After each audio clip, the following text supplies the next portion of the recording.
Hikmah yang ke-100, 102. Bismillah. 202. Wala berkatalah Imam Ibn Athaillah As-Sakandari rahimahullah ta'ala, nafa'na Allahu bihi wa bi ulumihi wa bi ulumi masyayikhihi wa talamidatihi fid daraini amin ila anqal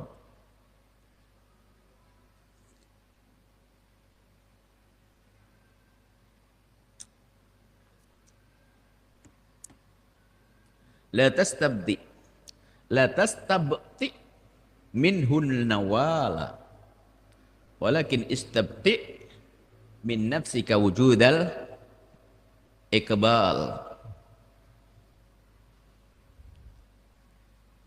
La tastabti minhun nawal, jangan engkau menganggap Allah terlambat memberikan sesuatu kepadamu di saat kita punya permohonan. Jangan sekali-kali berkata bahwasanya Allah telah terlambat dalam mengkabul doaku, memberikan permohonanku.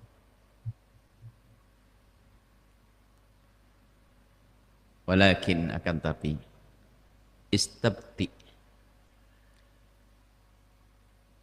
merasalah engkau terlambat min nafsika dari dirimu wujudal iqbal, sadari saja lebih baik engkau menyadari bahwasanya engkau yang terlambat di dalam menghadap kepada Allah. Iqbal itu menuju kepada Allah. Kita sering memohon kepada Allah dengan permohonan yang banyak setiap saat.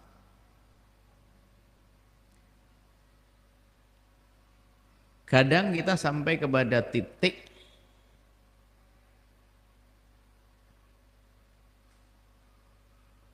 jenuh dalam doa atau putus asa atau bagaimana, tiba-tiba berkata nggak dikabul. Lambat, kenapa Allah tidak mengkabul doa saya? Nah, kita harus paham dulu bahwa urusan kita dengan Allah harus dibangun dengan dua pilar. Kalau ingin terbang menuju ridho Allah harus dengan dua sayap. Sayap yang pertama adalah ar-raja, punya harapan kepada Allah. Yang kedua adanya khauf, rasa takut kepada Allah.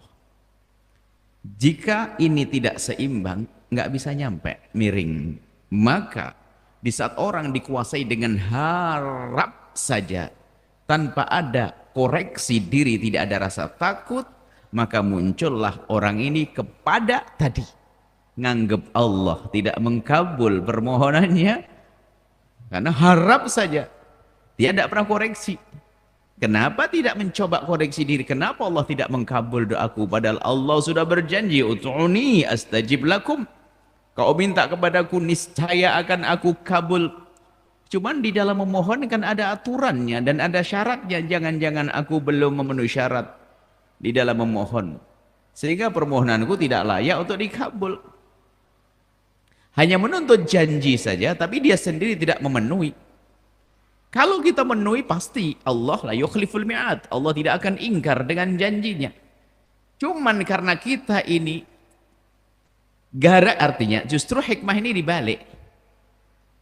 Jangan kau menganggap Allah terlambat dalam mengkabul permohonanmu, tapi sadari bahwasanya yang ada adalah keterlambatanmu dalam menuju kepada Allah. Jadi cuman maknanya dibalik. Sebetulnya gara-gara keterlambatanmu menuju kepada Allah itulah maka engkau nggak segera dapat. Sebab kalau engkau serius, Allah Maha Kuasa dan tidak perlu untuk mewujudkan apa yang Allah kehendaki harus dengan ingkar janji, nggak perlu. Kalau kita manusia lemah, untuk mewujudkan sesuatu kadang ingkar janji. Allah nggak perlu ingkar janji. Maka perkuatlah penghadapanmu kepada Allah. Dan untuk memperkuat penghadapan kepada Allah, tentunya di sini harus ada motivasi. Bukan motivasi di sini tidak hanya sekedar harapan. Akan tapi orang harus mengevaluasi dirinya agar mengetahui kekurangannya. Dengan kekurangannya akan menjadikan Allah murka. Kalau Allah murka, Allah tidak akan mengkabul doa kita. Maka itu sayap ini, sayap khauf. Rasa takut kepada Allah Subhanahu wa taala. Ada orang berpemohon, kan disebutkan dalam satu hadis. Ada orang yang asy'ath aghbar. Kalau lihat modelnya bukan model orang yang bergelimang dunia dan bukan orang yang tertipu dengan dunia sepertinya. Karena kalau lihat dari tampangnya, tampang orang yang compang-camping, asy'ath, baju compang-camping, aghbar, berdebu. Artinya bukan orang yang biasa dengan kemewahan. Dan dia mohon kepada Allah, ya muddu yadah. Cara doanya sudah benar, sebab dianjurkan dalam berdoa adalah menengadahkan tangan. Kemudian yamuddu yadahu dan berkata ya Rabb, ya Rabb. Ini juga cara berdoa lagi, sudah benar. Dalam berdoa hendaknya kita ada ilhah. Kalau minta kepada Allah tuh yang serius. Kalau orang mintanya pakai ilhah, ilhah itu kalau bahasa kasarnya nama maksa. Tapi dengan Allah tuh bukan maksudnya maksa. Kalau kita dengan orang kasih Pak, kasih Pak, kasih Pak, kan maksa. Tapi dengan Allah enggak, ya Allah, ya Allah. Itu Allah senang. Ilhah kepada Allah itu senang Allah. Tanda serius. Coba kalau ilhah kita minta serius, minta begitu ke ayah kita, orang seorang minta, marah orang yang minta, tapi Allah kan maha kasih. Justru merindukan hambanya untuk begitu. Kalau minta, ya Allah, ya Allah. Ini orang sudah benar. Dalam berdoa itu sepertinya dia adalah benar orang yang dengan tawadhu menghadap kepada Allah. Tampak compang-camping, rambut berdebu, menengadahkan tangan, permohonan serius, Allah, Allah. Tapi sayang tidak disadari. Makaluhu haram, yang dimakan haram. Mashrabuhu haram, yang diminum haram.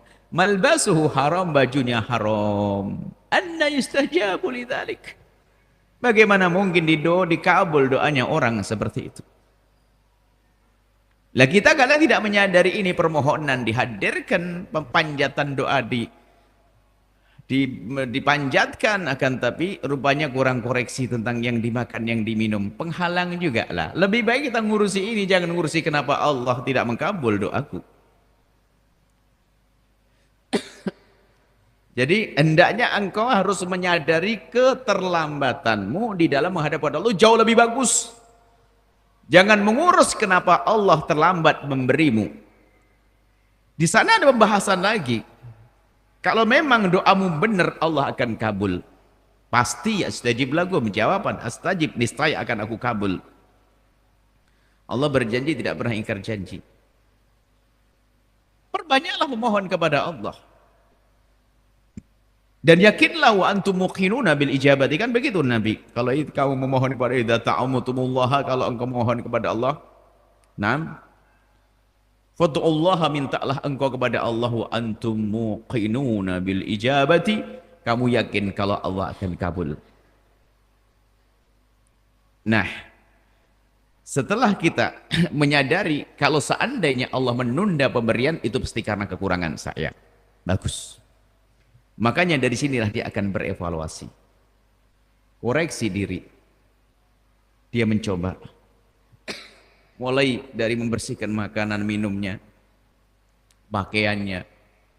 Kemudian juga setelah itu mencari tempat yang tepat, waktu yang tepat, memohon, terus berusaha mencari sebab-sebab dikabul doa.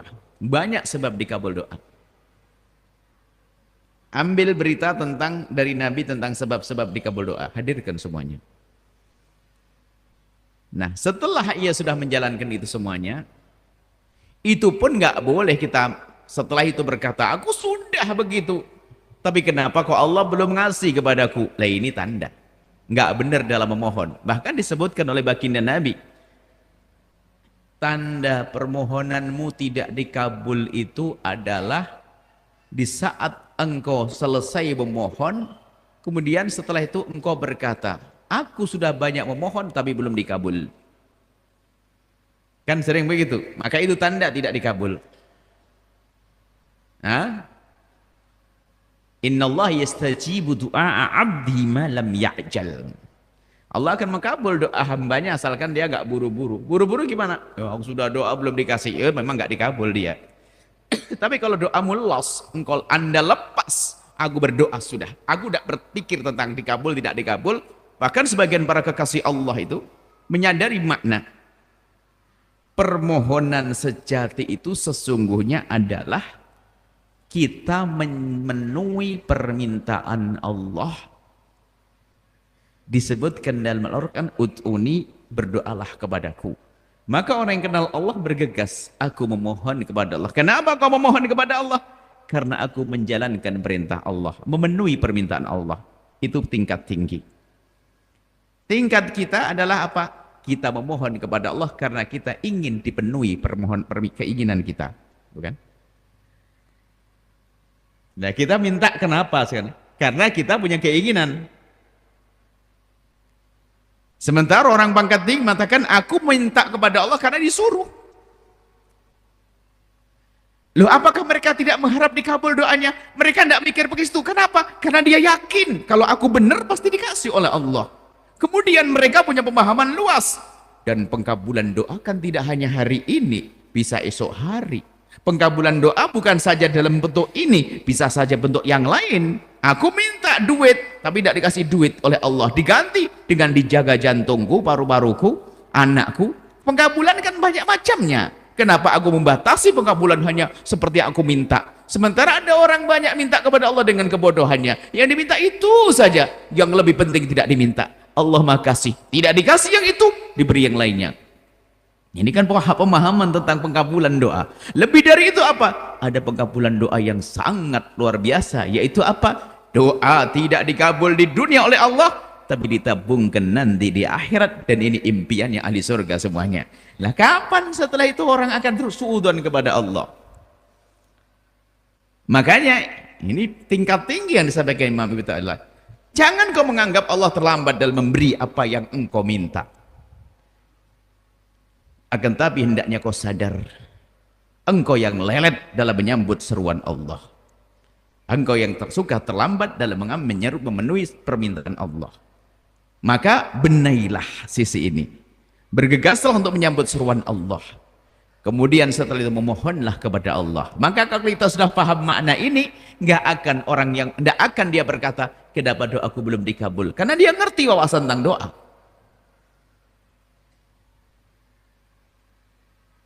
Nah ini hamba, doa ini ibadah. Bahkan makanya doa ini sebagian dijadikan sarana untuk sampai kepada maksudnya. Itu kan kelas kita.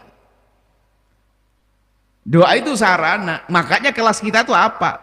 Dia itu lihat bangun malam tahajudan, baca zikir. Karena apa? Doa dijadikan sarana. Karena apa? Besok ujian. Setelah lulus nggak zikir lagi dia. Waktu susah lagi sakit, Allah sembuh, lupa. Karena doanya sarana. Tapi hendaknya kita harus paham bahasa doa adalah tujuan. Perintah Allah doa, mukhul ibadati. Jadi saya berdoa yaitu tujuan saya berdoa ini menjalankan perintah Allah. Bukan sarana saya untuk sampai kepada tujuan. Biarpun di dalam hati kita ngerti. Tapi hendaknya harus ditutupi dengan keyakinan. Di balik saya pengen dikabul. Ya semuanya. Nabi juga ngajarkan kok. Kalau begini mintalah begini. Kalau minta begini.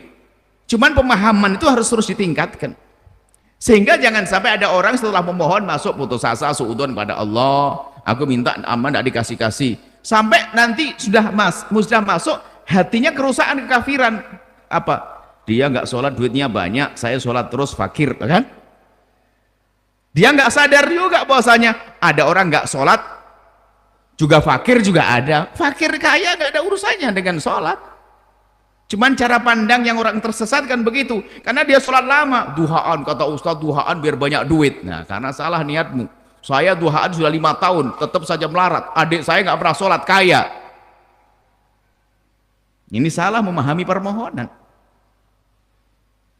Padahal anak tetangga nggak sholat juga fakir juga ada, yang kaya juga bukan urusan itu. Nah ini membenahi urusan kita dengan Allah di dalam masalah permohonan ini penting banget. Dan memang kita itu sering dekat kepada Allah di saat kita bermasalah saja dengan Allah. Ya karena kita modelnya begitu lah, kalau Allah sayang sama kita lah, ini yang nggak enak jadinya. Makanya kalau hamba ini jarang mengadu kepada Allah, kalau Allah sayang kepada hamba tersebut, ibtalainah, aku beri penyakit biar dia mengatakan Allah, Allah. Kita jangan milih yang itu ya. Semoga Allah memanggil kita dengan karunia-Nya. Kayak begini, datanglah ke rumahku tak kirim mobil gitu loh. Ya. Jangan kau melarat dulu nanti datang ke saya. Ini dengan manusia. Betul, dia melarat datang ke kita. Jangan model ini. Biarpun itu juga mulia sampai kepada Allah. Dikasih sakit Allah. Itu jalan pintas menuju Allah. Iya, sakit, nyungsep, oh, kemudian setelah itu ngadu sampai kepada Allah. Sakitnya bertahun-tahun sampai kepada Allah. Tapi kita tidak dianjurkan minta yang ini.